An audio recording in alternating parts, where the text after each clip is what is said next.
зовут Роя, мне 16 лет. В 12 лет произошел геморрагический инсульт. А после него моя жизнь перевернулась с ног на голову. После инсульта парализована левая часть, нарушена координация. И, это в начальной стадии было. Также нарушена речевая часть. Я пробыла в течение 3 дней в коме. Лежачая была полностью. Спустя месяц я только смогла, вот так вот встать, хоть что-то. Меня сначала посадили на коляску. Я от того, что не хотела сидеть на коляске, просила о том, что, убрали у меня ее.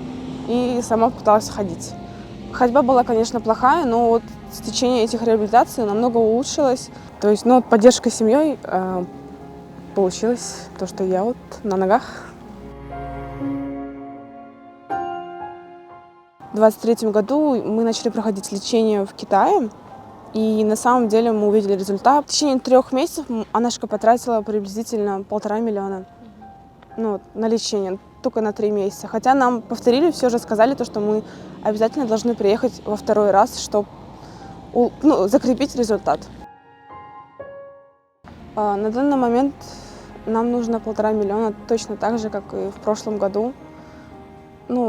Для начала Анашка собрала только 200 тысяч, как-то так.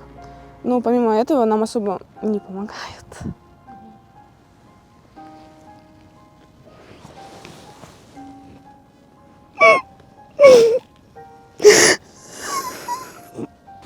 То есть нас в семье 3, она все оплачивает.